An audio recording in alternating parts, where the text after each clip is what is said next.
Maple syrup producers are tapping out trees a little early this year, but there's concern that climate change could soon have some of them tapping out altogether. Warmer weather temperatures and shifting weather patterns mean an earlier start to the season, but the effects of climate change are also damaging trees, messing with traditional growing areas and increasing the number of invasive pests. Joining us to talk about how shifting weather is changing the syrup industry overall is Rando Goodfellow. He's president of the Ontario Maple Syrup Producers Association. Welcome to Your Morning. Thank you very much for having me. Good morning to you. Tell me more about this early start and what you're predicting for yields so far this year. Well, actually, some of the early people who started quite early are predicting good yields. The thing about maple sap is that it runs when you have cold nights and warm days.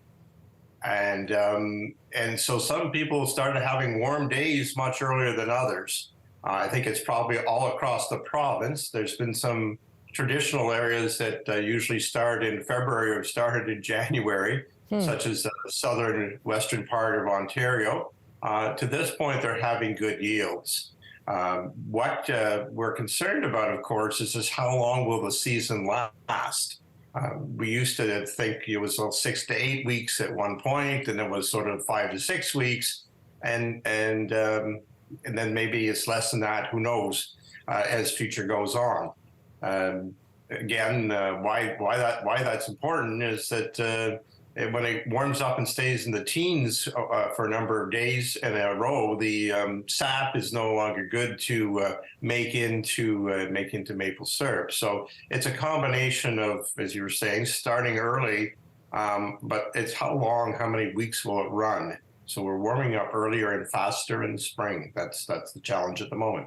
How then do you have to modify harvesting strategies as climate begins to change and have more effect on how you're able to tap the maple syrup? Well, part of it is that we just got to change our labor patterns. A lot of us depend upon people to help us to do the tapping. The tapping process goes on for weeks because the operations are much larger. You just don't wait till the day before you want to boil the tap. So you have to change your labor schedule, and some of us are having to adjust to that. We were traditionally in my area prepared to make syrup in the early part of March, but I could have made some much earlier in September, but much earlier in February, but I wasn't totally ready to do that. So we're going to have to adjust our thinking process. So the last time you joined us, we were speaking about how Ontario is trying to take a bigger share of the syrup industry from Quebec. Now, those aren't the only two provinces with producers. In 2021, Quebec had more than 90% of syrup farms. In Canada, Ontario had around 6%. But there are provinces like Nova Scotia and New Brunswick that have a lot of farms too.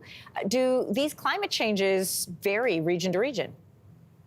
They do. And I want to talk to you about your stats there. We look at it on the total production, not the number of farms. Ontario happens to have a lot of small farms, and so our overall production of the Canadian total is 3%, even though we have more producers by percentage. So the other thing to realize is, well, New Brunswick, for example, has a smaller number of producers, but they have much larger operations. So that's more what we look at when we think about it, because it's the number of taps that produce the syrup that you'll have in the end. Last year, for example, both Quebec and New Brunswick had a very short season. Ours was also truncated as well. It wasn't quite as long. So it has reduced the overall volume production in Canada. You mentioned that the climate where the syrup will be produced could move farther and farther north. Obviously, as you mentioned, you're looking for colder temperatures to stretch out that season. How could this affect the quality and the price of this Canadian staple?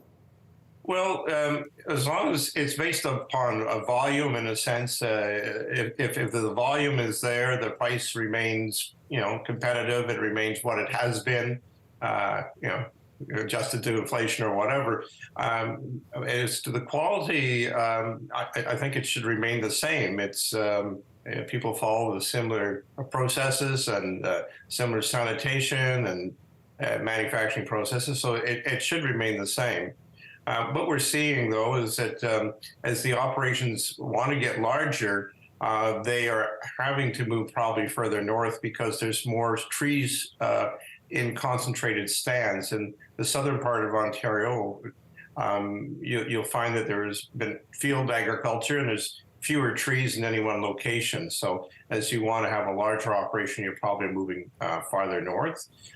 Most of our untapped, a bit of a pun there, untapped maple resources are actually north of, if anybody would think of a map, Highway 7 going from Ottawa westward to Peterborough and carry straight across there. Everything north of that is where most of our tree resources are, but they're currently underutilized.